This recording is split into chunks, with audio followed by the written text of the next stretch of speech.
Quero convidar você a abrir comigo a sua Bíblia, Ezequiel 34. Nós estamos hoje na sexta mensagem dessa série sobre sermos uma igreja salutar, uma igreja que não apenas é saudável, mas que tem uma cultura de produzir saúde e de abençoar a sua comunidade de forma em que todos e todas desfrutem dessa ambiência saudável, dessa comunhão saudável. E ponto de partida dessa nossa reflexão tem sido a provocação a partir do livro Uma Igreja Chamada Tove. E especificamente hoje eu quero falar sobre falsas narrativas, que é o capítulo 4 desse livro. Eu não vou aqui pregar a respeito do capítulo do livro, né? Mas é o nosso start aqui na conversa de hoje, em que se estabelece nesse livro, nesse trecho do livro, uma discussão a respeito de uma atividade, de uma prática muito comum nas igrejas, não só nas igrejas americanas. O livro é escrito dentro de um contexto da realidade americana, mas também muito presente no nosso contexto brasileiro, que é quando pastores e líderes manipulam situações, distorcem as falas dos seus membros, especialmente dos membros que estão fazendo denúncias a respeito desses pastores e desses líderes, e criam falsas narrativas a respeito daquilo que está sendo dito. Então, se eu fosse dar um título para essa mensagem, seria Falsas Narrativas, Feridas Verdadeiras. Porque esse movimento, essa prática tão comum, gente, tão comum, eu já vivi isso,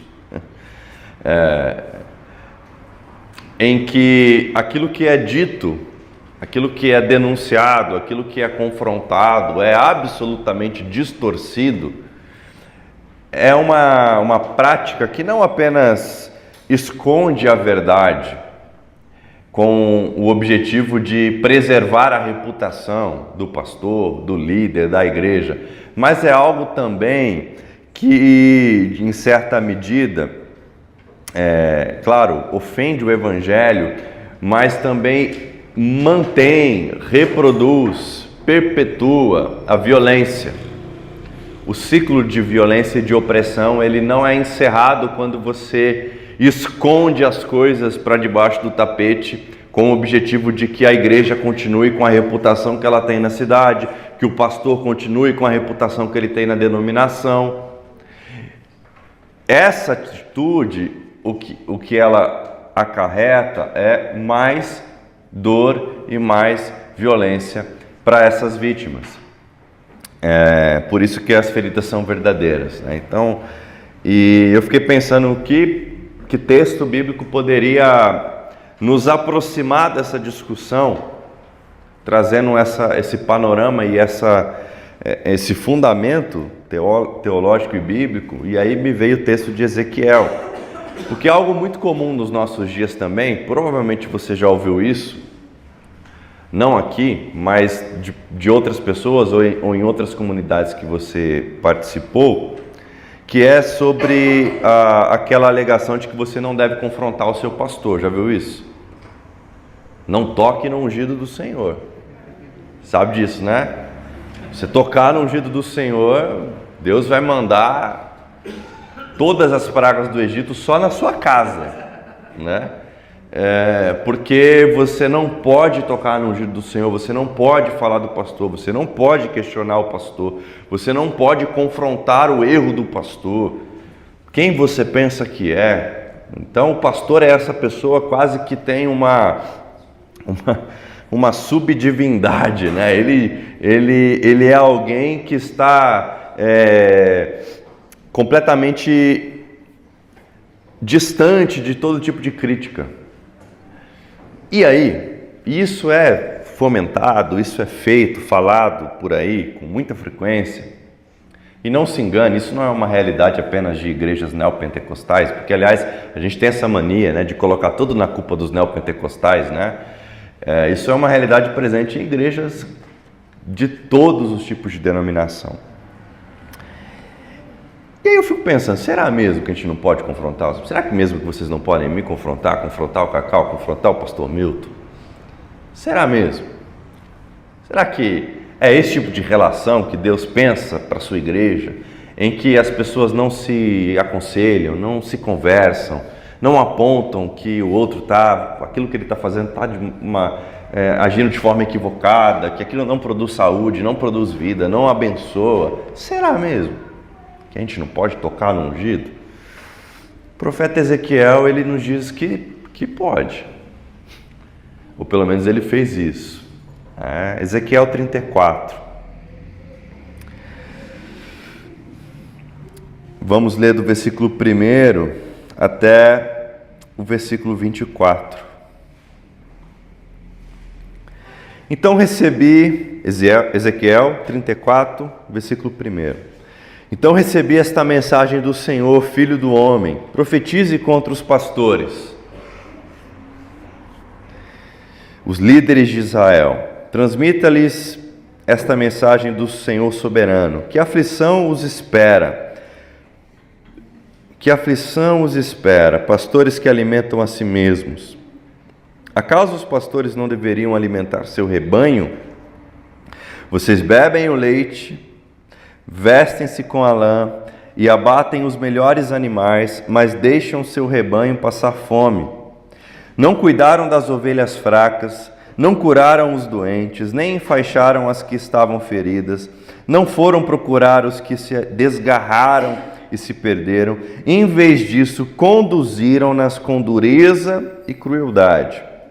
Por não terem pastor, minhas ovelhas se espalharam e se tornaram presa fácil para qualquer animal selvagem. Andam sem rumo pelos montes e pelas colinas, por toda a face da terra, mas ninguém saiu para procurá-las. Por isso, pastores, ouçam a palavra do Senhor. Tão certo como eu vivo, diz o Senhor soberano, vocês abandonaram o meu rebanho e o deixaram ser atacado por animais selvagens. E embora fossem meus pastores, não procuraram minhas ovelhas quando elas se perderam. Cuidaram de si mesmos e deixaram o rebanho passar fome. Portanto, pastores, ouçam a palavra do Senhor. Assim diz o Senhor soberano: agora considero esses pastores meus inimigos e os responsabilizarei pelo que aconteceu a meu rebanho. Não permitirei que continuem pastoreando o meu rebanho, que continuem alimentando a si mesmos. Livrarei meu rebanho de sua boca, minhas ovelhas não serão mais sua presa. Versículo 11. Pois assim diz o Senhor soberano: eu mesmo procurarei minhas ovelhas e as encontrarei. Serei como o pastor que busca o rebanho espalhado. Encontrarei minhas ovelhas e as livrarei de todos os lugares para onde foram espalhadas naquele dia de nuvens e escuridão. Eu as tirarei do meio dos povos e das nações e as trarei de volta para a sua terra. Eu as alimentarei nos montes de Israel, junto aos rios e em todos os lugares habitados. Sim, eu lhes darei bons pastos nas altas colinas de Israel. Elas se deitarão nos lugares agradáveis e se alimentarão nos pastos verdes das colinas. Eu mesmo cuidarei delas e lhes darei lugar para descansar, diz o Senhor soberano. Procurarei as perdidas que se desgarraram e as trarei de volta. Enfaixarei as ovelhas feridas e fortalecerei as fracas. Destruirei, porém, as ovelhas gordas e poderosas. Sim, eu as alimentarei, mas com juízo. Quanto a você, meu rebanho, assim diz o Senhor soberano, julgarei entre um animal e outro do rebanho e separarei as ovelhas dos bodes. Não lhes basta ficarem com os melhores pastos? Também precisam pisotear o resto? Não lhes basta beberem água pura? Também precisam enlamear o resto? Porque meu rebanho deve se alimentar dos pastos que vocês pisotearam e beber da água que vocês sujaram? Portanto, assim diz o Senhor soberano: certamente julgarei entre as ovelhas gordas e as magras, pois vocês, ovelhas gordas, empurraram, chifraram e não deram espaço para meu rebanho doente e faminto, até que o espalharam para terras distantes. Portanto, salvarei meu rebanho e ele não será mais maltratado. Julgarei entre um animal e outro do rebanho. Porei sobre as ovelhas um pastor, meu servo Davi, e ele as alimentará e será seu pastor. Eu, o Senhor, serei o seu Deus. Meu servo Davi será príncipe no meio do povo. Eu, o Senhor, falei. Vamos orar?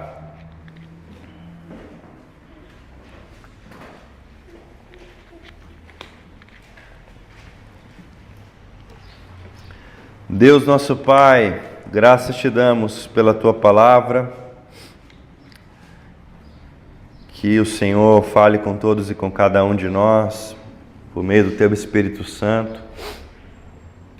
Consola-nos, conforta-nos, que eu não estrague nada do que o Senhor quer fazer, Senhor, que apesar de mim, a tua mensagem seja entendida e encontre terra fértil nessa manhã nos nossos corações. Em nome de Jesus. Amém. Dura essas palavras, né? Profetize contra os pastores. Voltando um pouquinho do contexto do texto de Ezequiel, né? O capítulo 32 e 33 está mostrando ali que nenhum poder terreno escapa do juízo de Deus. E que cada pessoa será responsabilizada por esses caminhos, porque eles não estavam ouvindo, obedecendo, aliás, eles estavam desprezando a mensagem de Ezequiel, que era tido ali como um atalaia, né? Esse vigia, esse mensageiro. No capítulo 34 que nós lemos, nós percebemos duras críticas aos pastores, fica muito evidente, que se alimentavam das ovelhas, mas que não cuidaram dessas ovelhas, não exerciam cuidado. Há uma promessa de que Deus mesmo se levantará como verdadeiro pastor desse povo. Há a promessa de um único pastor da linhagem de Davi, que apacentará o rebanho com justiça. Então há essa imagem messiânica poderosa, né, de cuidado, de restauração, de paz, de justiça para o rebanho. Ao julgamento contra as ovelhas gordas, né, que aqui são as ovelhas poderosas, ricas, com influência, que prejudicavam as fracas. Ezequiel 35 e 36 revela então esse juízo contra Edom por sua hostilidade, está anunciando ali a restauração de Israel, prometendo um novo coração e um novo espírito para que o povo viva em santidade, manifeste a fidelidade de Deus entre as nações. Mas esse trecho aqui do capítulo 34, que faz essa denúncia contra os líderes religiosos que estão ocupados em apacentar a si mesmos, em proteger a si mesmos, em enriquecerem com a gordura das suas ovelhas. Ao mesmo tempo que é um texto duro, é também para nós um texto confrontador, profético, né? Porque confronta pastores que ferem, que abandonam e exploram as suas ovelhas, e de certa maneira se conecta com essa realidade das falsas narrativas que são utilizadas para proteger pastores, abusadores e silenciar vítimas. É um capítulo que traz a declaração de juízo e salvação. E o curioso é que a palavra pastor, ela aparece 16 vezes neste capítulo. Bastante, né? O pastor ali naquele contexto, ele também era uma metáfora para um tipo de rei, né? Alguém que tinha esse domínio sobre o povo, que exercia essa autoridade. E considerava-se que o rei humano representava esse pastor divino, que o havia colocado ali para liderar o povo. Então havia essas aproximações, né? Eu destaquei algumas coisas nesse texto, né? Essa frase do versículo 1, profetize contra os pastores. Ela por si já coloca por terra essa ideia de você não poder tocar no ungido do Senhor, né? É claro que aqui Ezequiel tá falando, Deus está falando por meio de Ezequiel, mas de certa maneira abre os nossos olhos para muitas das coisas que nós vemos por aí hoje em dia. Ai dos pastores de Israel que apacentam a si mesmo. As ovelhas que estavam doentes não foram curadas, as que estavam quebradas, vocês não se importaram com aqueles feridos, com os mais fracos, com as ovelhas mais fracas. O versículo 4 na versão A Mensagem, em que há essa expressão aqui, né, que nós lemos, que ao invés de curar e de cuidar, as ovelhas foram conduzidas com dureza e crueldade. O Eugene Peterson na Mensagem ele diz o seguinte: vocês as ameaçam e atormentam. Vocês as ameaçam e atormentam. E o que acontece com ovelhas ameaçadas e atormentadas, né? Elas se espalham porque elas não têm pastor, elas ficam feridas. Elas perdem a confiança no seu pastor. E essa realidade, como eu disse, não só americana, mas brasileira, em que falsas narrativas são criadas com esse objetivo de proteger a reputação de pastor e de igreja, é um tormento. É um tormento. Essa semana,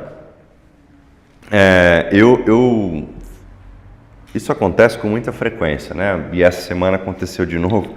Uma pessoa me procurou nas redes sociais e ela me perguntou ali, quis saber sobre teologia e tal, e aí ela disse que se afastou da igreja porque ela foi estuprada na igreja. Sabe por quem? Por um pastor. Então, assim, isso é muito mais presente, real, do que a gente consegue imaginar. E tanto eu, Cacau, que a gente lida com a internet, a gente recebe esse tipo de informação.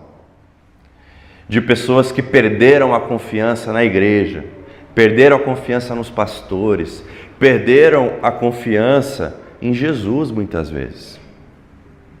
Porque onde é que Jesus estava quando isso aconteceu? E aí, qual é a realidade dessas pessoas, dessas vítimas? É um completo esvaziamento da sua fala. Então ela denuncia e a fala da pessoa é colocada em questão, porque afinal de contas você não conhece aquela pessoa? Não, a pessoa é maluca. A pessoa reclama de tudo. Aquela pessoa, ela tem inveja do pastor, tem inveja do líder do grupo pequeno, tem inveja do ministro de louvor.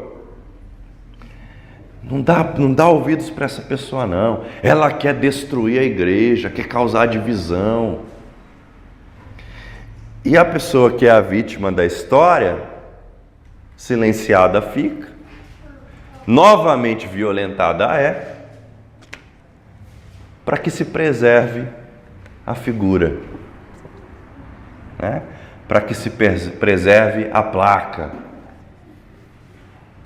Agora, sinceramente, pensa comigo, o que isso tem a ver com o Evangelho? Então, existe essa triste rota das falsas narrativas, né? No livro, por exemplo, há vários relatos de denúncias que foram completamente distorcidos por pastores e líderes, né? Denúncia de abuso de autoridade, denúncia de manipulação, denúncia de assédio sexual, entre tantos outros. Eu sei de um caso de uma grande igreja do Rio de Janeiro, de um pastor que eu tinha profunda admiração, que ele tinha um caso com a ministra do louvor, ele tinha um filho de quase 10 anos. E a história foi sendo manipulada por muitos anos, até que em algum momento isso veio à tona. Então, é necessário pensarmos sobre isso, como de fato eu tenho dito, né? Como uma prevenção para a nossa comunidade, né? É uma comunidade que não vive essas realidades, graças a Deus, e que nós estamos olhando para frente, olhando para o futuro, sonhando igreja para o futuro, buscando nos protegermos desses males. Que já diz o ditado que prevenir é melhor do que remediar, né? Então, isso é muito real, assim, né? Sempre, o livro tem uma citação: sempre que uma narrativa falsa é usada dentro da igreja, vítimas que apresentam alegações são feridas novamente. Então, esse tipo de manipulação que está invertendo os fatos, buscando descredibilizar, desacreditar a vítima, né? Proteger a instituição, o pastor. Gente, isso está muito distante do Evangelho. Isso está muito distante de Jesus. Isso está muito distante dos profetas. Muito distante. Então, né, a reputação vale mais do que a verdade. Olha que absurdo. A reputação vale mais do que você trazer para a luz o que está sendo escondido. Então Ezequiel faz essas críticas contra os pastores que estão ali apacentando a si mesmo, negligenciando o cuidado. Isso é muito urgente. E é uma denúncia que vem do próprio Deus. Deus está dizendo por meio de Ezequiel contra aqueles pastores. Então, isso nos ensina que Deus não silencia, Ele não se silencia, Ele não protege os abusadores, Ele não ignora as feridas do rebanho. Pelo contrário, Deus promete cuidar Ele mesmo das ovelhas feridas, Ele mesmo. Então, essa cultura de bondade que é o nosso foco, o nosso objetivo, esse desejo de construirmos uma comunidade que, por ser salutar, saudável, promotora de saúde, ela promove bondade no meio do seu povo, começa com a verdade. Não há cura e transformação sem transformação de cultura sem verdade. Não há. E uma das coisas que chamam a minha atenção nesse texto, né, que o texto ele apresenta dois grupos de pessoas, basicamente. A gente está trazendo os pastores para os líderes religiosos e as ovelhas para a membresia da igreja. Fazendo essa aproximação, tem dois grupos, que são os maus pastores e as más ovelhas, certo? Então tem os maus pastores e tem as más ovelhas. Agora, quem são os maus pastores? Primeiro, são aqueles que exploram o povo. Eles se alimentam, eles enriquecem com o suor do rebanho, com a gordura do rebanho. Aliás, eles consideram o rebanho sua própria propriedade.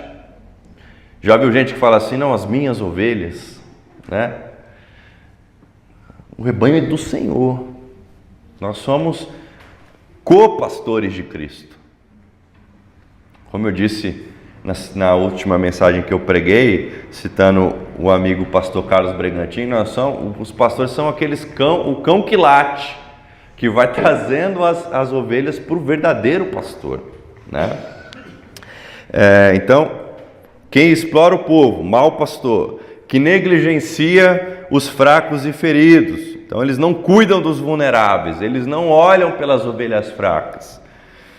São aqueles que também governam com dureza e tirania, que ameaçam, que atormentam, conduz com crueldade, com dureza. Aqueles que causam dispersão. Aliás, se o pastor seguir esses 3 passos anteriores, inevitavelmente ele vai causar dispersão no seu rebanho. A falta de cuidado com as ovelhas que se dispersam, né, que não... e acabam se tornando presas fáceis. Eu já conheci pastor que, assim, quando o membro da igreja começa a questionar ou deixa de ser útil nas funções do domingo, ele simplesmente esquece esse membro. como se ele nem tivesse mais na igreja, como se ele nem mais existisse. E também aqueles que são omissos e egoístas. Versículo 8, né? Não procuraram minhas ovelhas quando elas se perderam, cuidaram de si mesmos e deixaram o rebanho passar fome. Esses são os maus pastores, líderes que se beneficiam da estrutura religiosa, que é formatada para protegê-los,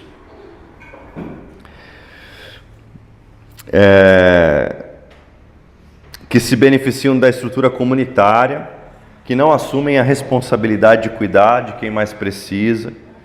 Eles personificam esse abuso de poder espiritual, né? E por isso Deus declara contra eles: considero esses pastores meus inimigos, não são ungidos do Senhor coisa nenhuma, são inimigos de Deus. Isso é sério. Maus pastores são líderes religiosos abusivos, autoritários e autopromocionais, que se alimentam do rebanho, exploram, abandonam e manipulam. Então esses são os maus pastores. Agora, quem são as más ovelhas? Ovelhas egoístas, membros egoístas, contaminam o que os outros deveriam usufruir, né? É forte isso, né? Não lhes basta ficarem com os melhores pastos, vocês também precisam pisotear o resto. Você já está comendo do melhor, você precisa pisar no do outro, precisa contaminar a alma do outro. Então são membros de ovelhas egoístas. Aqui o texto fala sobre ovelhas gordas. Quem são esses membros, essas ovelhas gordas? Aqueles que têm mais poder, que têm influência, que têm recurso, grana, e agem com opressão, agem com violência contra as ovelhas mais fracas, mesmo que essas pessoas não exerçam nenhuma função de liderança na igreja. Elas só são influentes, muitas vezes. E também as ovelhas violentam, né? O texto fala que elas empurram e chifram as ovelhas fracas, atrapalhando o acesso delas à justiça e ao cuidado. Então, essas ovelhas simbolizam essa elite opressora que vive entre o povo de Deus, né? Que contribui com a injustiça e com a desigualdade, mesmo que elas não estejam ali formalmente ligadas a um tipo de liderança. Então, más ovelhas são membros poderosos que oprimem os mais fracos. E olha que interessante, recentemente saiu uma discussão nas redes sociais, porque tem muito pastor incomodado sobre esse tema, né? E tem pastor dizendo assim: agora tudo é abuso? Então não posso mais nem exortar, nem confrontar, nem disciplinar o membro da minha igreja? Tudo virou abuso? Não sei mais como é que eu falo com o Clésio, porque senão ele vai achar que eu estou sendo abusivo com ele. Tudo é abuso. E vem cá, vocês não estão se lembrando dos membros abusivos, né? Essa foi a discussão. Os membros que são abusivos com seus pastores. Perceba que no texto que nós lemos, as ovelhas abusivas são aquelas que abusam das outras ovelhas. O texto não está falando sobre ovelha que abusa do pastor, porque o pastor, gente, ele está numa posição privilegiada de autoridade. Não é sobre aqueles membros que confrontam o pastor, que questionam o pastor, e aí são taxados de rebeldes, de insubmissos, de pessoas que estão querendo causar divisão na igreja. O texto fala que as más ovelhas são aquelas que ferem as mais fracas.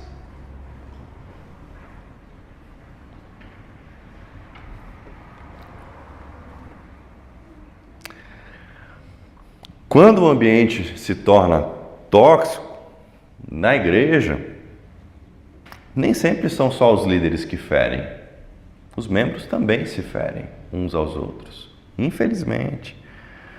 Então, existem membros que se tornam cúmplices dessa violência com o silêncio, com a pressão, com o desprezo daquilo que o outro está trazendo para ele.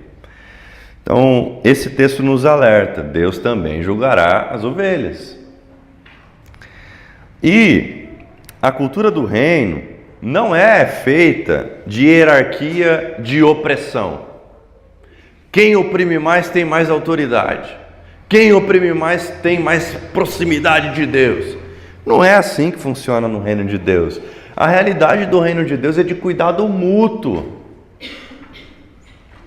Então, o Cacau, como nosso pastor aqui da comunidade, pastoreia a igreja, cuida da igreja e nós cuidamos dele.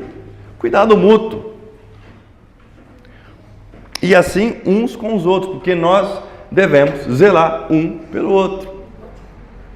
E aí, nesse sentido, eu quero aplicar de 3 maneiras muito rapidamente para vocês.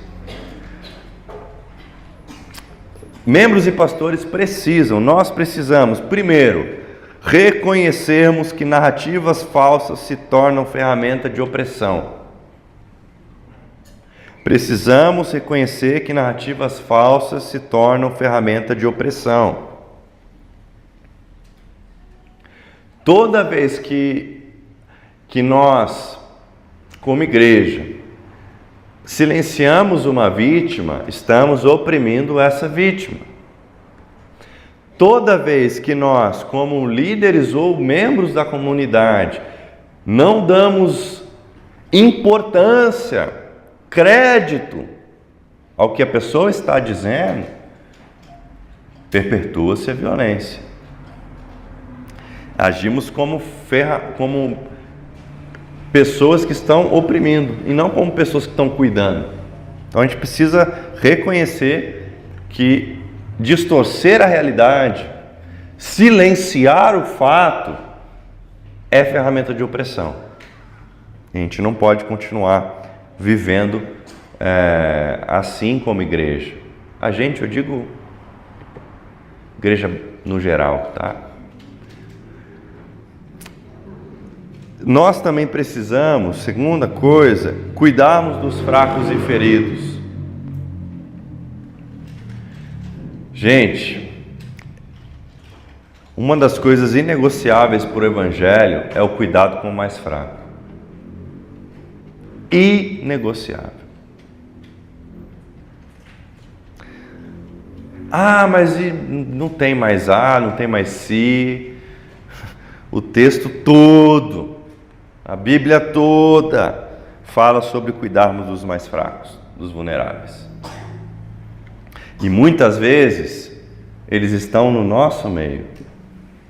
Então é nossa responsabilidade para que nós não nos tornemos pessoas que oprimem, mas que cuidam, que protegem. Então nosso compromisso não é com a preservação da reputação do pastor, da igreja, da denominação. Não é. Não pode ser. Cada vez que eu tenho como pauta denúncias a respeito de igreja, gente, para mim, como pastor, é um constrangimento entrevistar os pastores, que aliás, eles nem vão para a entrevista, eles mandam advogado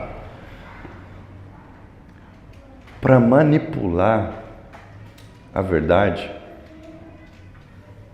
É uma tristeza, porque eu penso assim, caramba, vamos, né?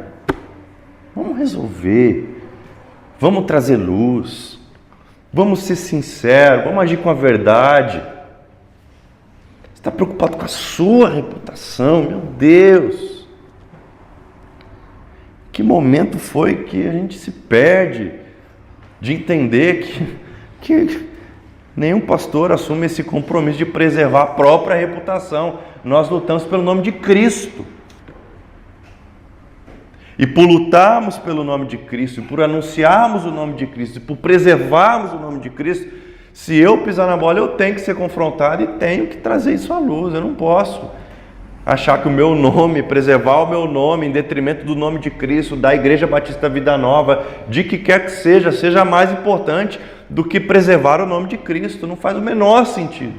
Mas é isso que acontece lá fora. É isso que eu vejo no meu trabalho. Então o nosso compromisso não é esse. Não é esse. Terceiro, nós precisamos, pastores e membros, apontarmos juntos para o bom pastor. João capítulo 10,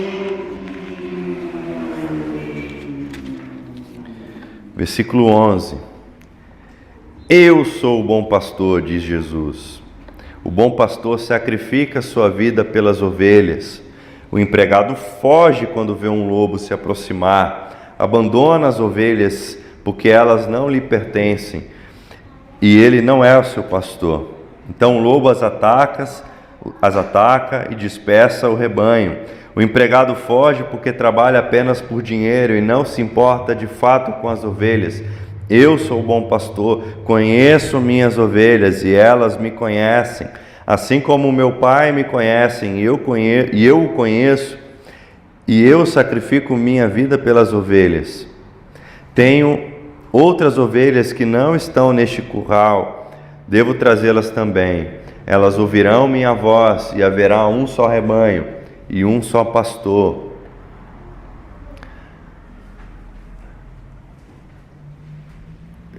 A maior responsabilidade de um pastor é apontar para o bom pastor.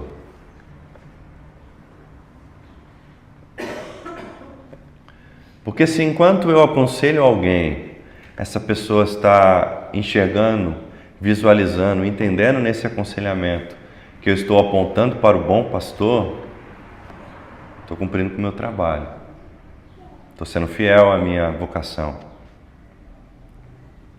Se como membro de igreja, toda vez que um irmão te procura para desabafar, para pedir oração, para pedir ajuda, você aponta para o bom pastor, você está cumprindo com o seu chamado de discípulo.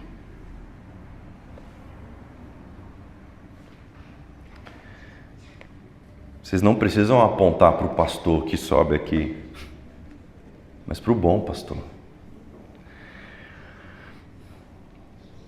E nós, pastores imperfeitos, que apontamos para o pastor perfeito,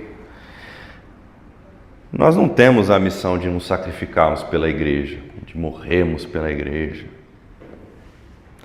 Até porque o bom pastor já fez isso, né? Amém? O bom pastor já fez isso. Eu lembro da minha ordenação pastoral, em que o pastor Milton Paulo, um grande amigo, ele me disse o seguinte: Ranieri, não tente morrer pelas ovelhas que Jesus já morreu. Agora aponte para o bom pastor. Mostre para elas o verdadeiro pastor. A marca do pastorado, gente, não pode ser dureza, crueldade e manipulação. Afinal de contas, é a voz do bom pastor que eu, pastor imperfeito, preciso reconhecer. E todos os outros membros da igreja, pastores ou não, precisam reconhecer. É essa voz que nós precisamos reconhecer. E é essa voz que é a verdadeira resposta para que não haja nenhum tipo de manipulação, de distorção, de falsas narrativas quando denúncias são trazidas para o seio da igreja. Porque se nós estamos ouvindo a voz do bom pastor, nós sabemos que o bom pastor protege as ovelhas feridas, cuida das ovelhas mais fracas, socorre aqueles que estão distantes, traz de volta para si. E ouvindo a voz do bom pastor e vendo o que o bom pastor está fazendo, não há como a gente agir de outra forma, se a gente quiser de fato seguir a Jesus. Então, concluindo, somente sob o cuidado do bom pastor, que é Jesus, feridas podem ser curadas, meus irmãos. E o rebanho pode viver em verdade, em justiça, em paz. Não podemos tolerar e nós temos que buscar evitar qualquer tipo de falsa narrativa que protege quem violenta, quem abusa, quem manipula, quem oprime, quem silencia a vítima. Onde há mentira, o rebanho adoece e o nome de Cristo é desonrado. Enquanto as pessoas estão buscando proteger a reputação de pastores e igrejas, o nome de Cristo está sendo desonrado. Que a nossa comunidade seja marcada então pela verdade, continue sendo marcada pela verdade, continue sendo marcada pelo compromisso de não estarmos ocupados com poder, com reputação, mas com um anúncio fiel, consciente, honesto, do nome de Jesus, do bom pastor, exercendo compaixão, exercendo cuidado, exercendo generosidade, sendo verdadeiros, desfrutando do bom pastor que nos pastoreia a todos nós com infindável amor e cuidado. Que o Senhor nos ajude, meus irmãos, a mantermos os olhos fixos em Jesus. E enquanto estivermos com os olhos fixos em Jesus, possamos proteger as pessoas que nos procuram, cuidar daqueles que estão mais fragilizados na nossa comunidade. E, se necessário for, denunciar quem quer que seja. Eu já disse isso aqui, eu não sei se eu já falei isso para o Cacau.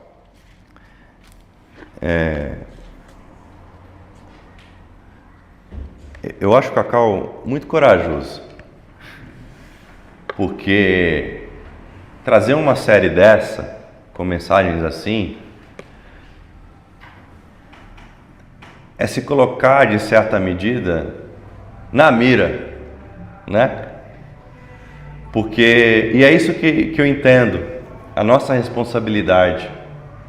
Nós trazemos a mensagem no sentido de que vocês podem nos confrontar quando nós agimos com dureza, com crueldade, com manipulação. Porque assim a nossa igreja permanece saudável, nós somos pastoreados mutuamente, edificados mutuamente, e o nome de Cristo é glorificado no nosso meio. Amém? Vamos orar? Queria pedir que o pastor Milton viesse fazer essa oração. Vamos orar. Senhor nosso Deus, nosso Pai, nós estamos agradecidos, ó Pai, porque o Senhor tem caminhado conosco. O Senhor tem dado, ó Pai, condições para que nós possamos estar aprendendo a cada dia mais, viver na dependência do Senhor, porque só o Senhor, ó Pai eterno, é o nosso grande pastor. Amém. E nós somos agradecidos por isso. E muito obrigado pelos representantes que o Senhor dá a esta igreja, ó Pai, na pessoa do nosso pastor Cacau, dos nossos líderes. Agora nós temos o Juliano, o Ranieri, nós temos o pastor Ivers. Muito obrigado, Pai eterno, porque o Senhor tem cuidado de nós. O Senhor tem colocado as bênçãos do Senhor nas nossas vidas. E que nós possamos ser realmente, não só aquilo que falamos, mas nós possamos levar as ovelhas, levar os nossos irmãos a caminho do reino, a caminho da eternidade, também pelos nossos exemplos, pelo nosso caminhar. Nos abençoe, ó Pai eterno, no transcorrer deste dia, e cuida de cada um de nós, ó Pai. Abençoa o Ranieri em todo o seu trabalho, em que ele vive circunstâncias terríveis, ó Pai, mas cuida do nosso irmão, para que ele possa ter força para continuar esse trabalho, ó Pai. Nos guarda, nos proteja, abençoe. Aproveitando este momento, quero pedir ao Senhor, quero clamar ao Senhor, as mais ricas bênçãos, ó Pai, para as nossas irmãs mães. Cuida de cada uma delas, ó Pai, que elas possam realmente sentir este amor que Jesus colocou nos seus corações, ó Deus, para cuidar não só dos seus filhos, mas de todos aqueles que necessitam deste cuidado. Amém. E Senhor, oro agradecido no nome de Jesus. Amém. Amém.